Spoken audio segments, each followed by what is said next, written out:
Salam damai sejahtera Bapak, Ibu, serta saudara-saudari semua. Untuk mengawali renungan tentang firman Tuhan ini, mari kita bersatu di dalam doa. Tuhan Allah Bapa di surga, yang melebihi segala akal, hati, dan pikiran kami umat manusia, berfirmanlah kepada kami sebab kami bersedia untuk mendengar, dan atas pertolongan Roh Kudus mampukan kami agar boleh melaksanakan hidup ini sesuai dengan kebenaran firman-Mu itu. Dalam nama Tuhan Yesus kami mohon kepadamu. Amin. Sebagai nas renungan firman Tuhan pada hari ini diambil dari Mazmur 112 ayat 4 yang berbunyi demikian. Di dalam gelap terbit terang bagi orang benar, pengasih dan penyayang orang yang adil.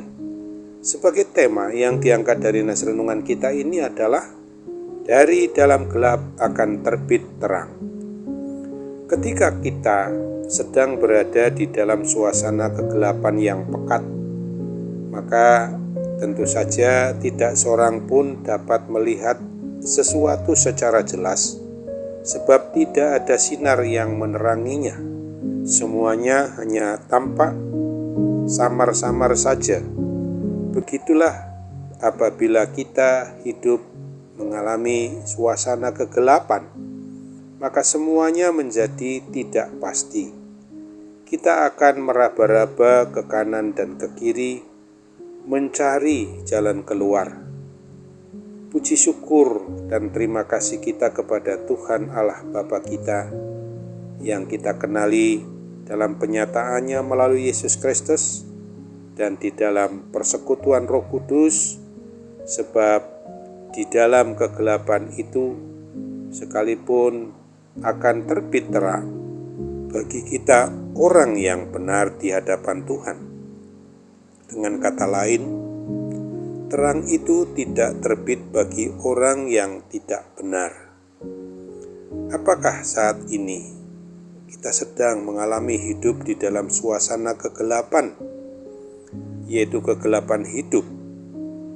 Janganlah takut dan berputus asa dalam semua keadaan itu, sebab kita punya maupun memiliki Tuhan yang adalah Sang Pencipta, Pemelihara, dan Sang Pemilik atas hidup dan mati kita, yang sudah menyatakan diri di dalam Yesus Kristus dan hadir di hati kita dalam persekutuan Roh Kudus, Sang Sumber terang, sebagaimana dituliskan di dalam Yohanes 8 ayat 12 ini. Akulah terang dunia. Barang siapa mengikut aku, ia tidak akan berjalan dalam kegelapan, melainkan ia akan mempunyai terang hidup. Dia Tuhan Allah Bapa kita takkan membiarkan kita tenggelam dalam suasana kegelapan. Terang itu akan terbit bagi orang benar. Jadi untuk memperoleh terang itu, syarat utamanya adalah supaya kita harus hidup benar. Karena sebagaimana dinyatakan dalam Mazmur 112 ayat 6b dan ayat 8 ini, dikatakan bahwa orang benar itu akan diingat selama-lamanya. Ia tidak takut kepada kabar celaka, hatinya tetap penuh kepercayaan kepada Tuhan. Hatinya teguh, ia tidak takut, sehingga ia memandang rendah para lawannya. Siapa yang menjadi lawan orang benar? Lawan orang benar adalah bukan manusia, tetapi si iblis, si penguasa kegelapan itu dengan segala perbuatan maupun pekerjaannya untuk menjerumuskan kita jauh dari Tuhan.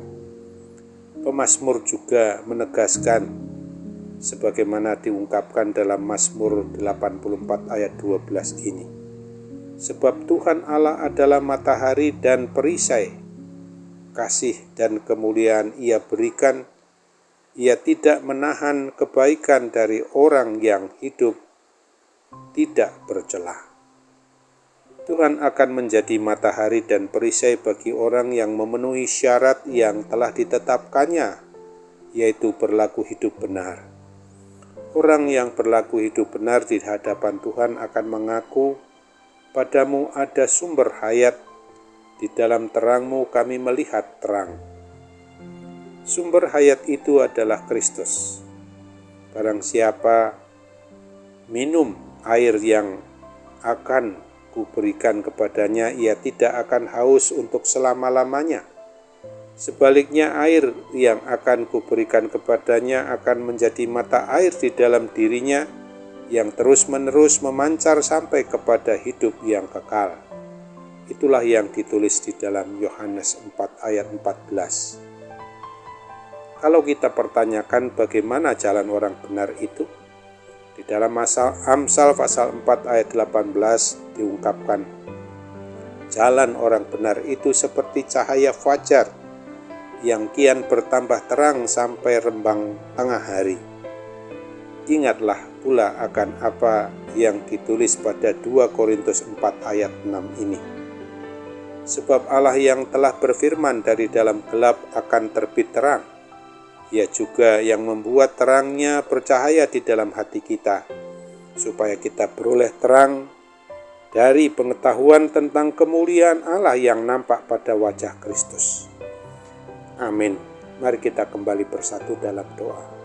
Tuhan Allah Bapa di surga, terima kasih untuk kebenaran firman-Mu yang boleh kami renungkan pada saat ini.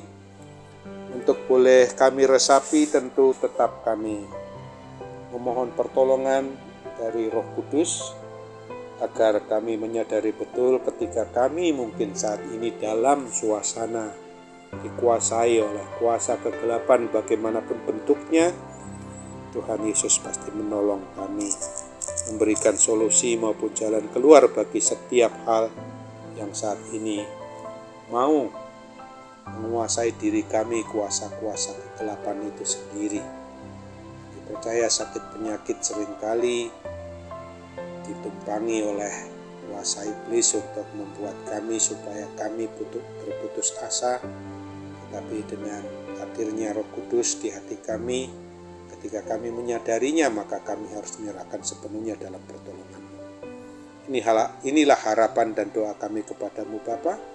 Kami bermohon, jadilah kehendak-Mu dalam nama Tuhan Yesus. Amin.